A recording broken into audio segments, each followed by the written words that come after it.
Olá! Hoje a gente vai mergulhar em um dos livros mais fascinantes e, vamos ser sinceros, muitas vezes um dos mais desafiadores da Bíblia, Levítico.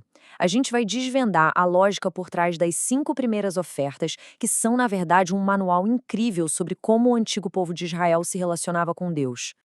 Então, só para a gente se situar direitinho, o nosso foco hoje é no Antigo Testamento, livro de Levítico, e nós vamos fazer uma análise estrutural dos capítulos de 1 a 5. Certo. Mas qual é a grande questão por trás de tudo isso?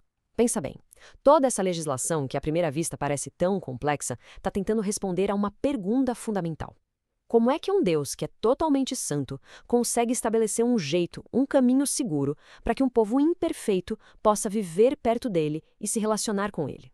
E o nosso roteiro vai ser o seguinte: olha só, a gente começa vendo o ponto de partida de Levítico. Depois, a gente entra nas ofertas de adoração, no sacrifício de comunhão. Na sequência, a gente vai ver como eles lidavam com o pecado e, por fim, amarramos tudo com os princípios gerais por trás dessas leis.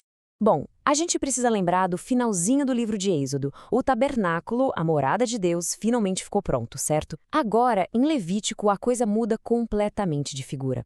Deus não está mais falando lá do alto de uma montanha distante, cheia de fumaça. Agora a voz dele vem de dentro da tenda do encontro, bem no meio do acampamento, no coração da comunidade. E o livro já começa com essa frase poderosa. Da tenda do encontro, o Senhor chamou Moisés e lhe ordenou: diga o seguinte aos israelitas. Olha, essa abertura é simplesmente fundamental. Ela deixa claro desde o início que o que vem a seguir não é uma invenção humana, não são leis de homens, são instruções que vêm diretamente de Deus, falando de dentro da comunidade.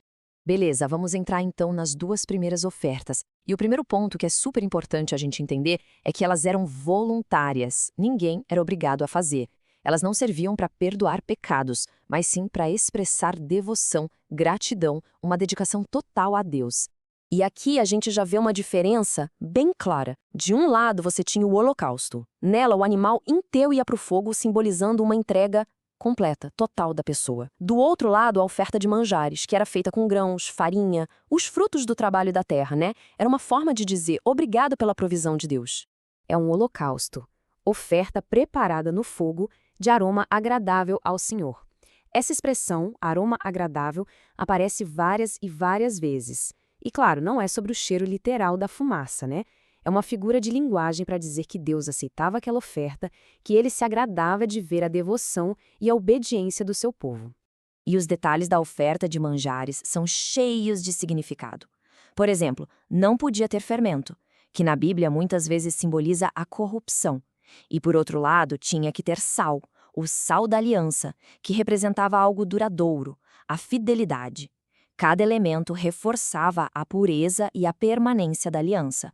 Agora a gente chega na terceira oferta, que é muito especial, o sacrifício de comunhão, ou oferta pacífica. Ela é única porque o objetivo principal aqui era celebrar a paz, a comunhão com Deus. E como eles celebravam isso? Com uma refeição, uma verdadeira festa. O ritual todo era uma narrativa visual. A pessoa entregava a gordura, que era considerada a melhor parte, para Deus. Isso era um jeito de reconhecer a soberania dele.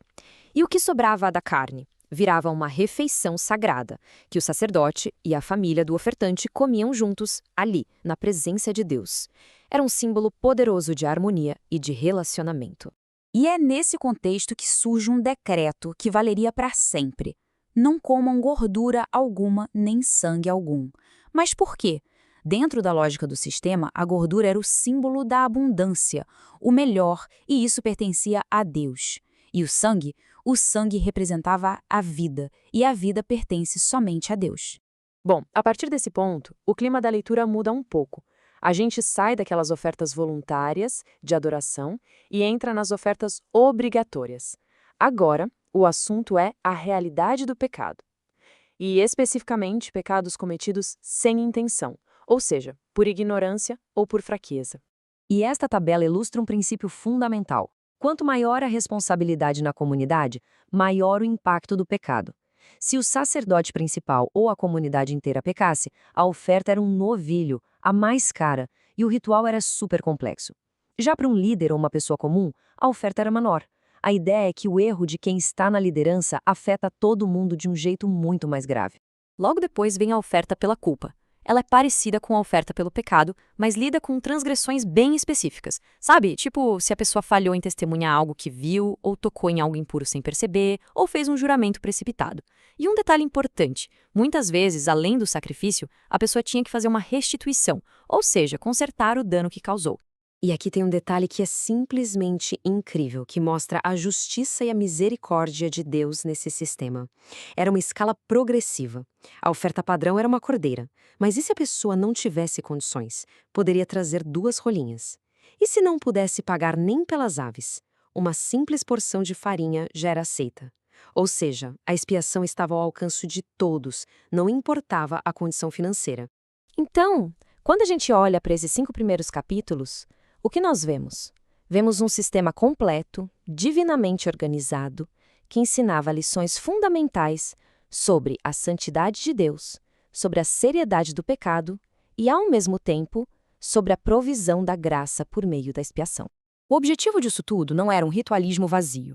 Era, na verdade, um sistema pedagógico e relacional, projetado para manter a santidade no acampamento e, principalmente, para fornecer um caminho claro para restaurar a comunhão sempre que ela fosse quebrada pelo pecado.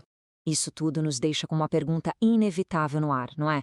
Com leis tão complexas e rituais tão detalhados, quem estaria qualificado para administrar tudo isso?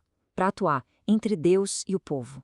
A resposta para isso está justamente nos próximos capítulos, que vão tratar da consagração dos sacerdotes. A história, como sempre, continua.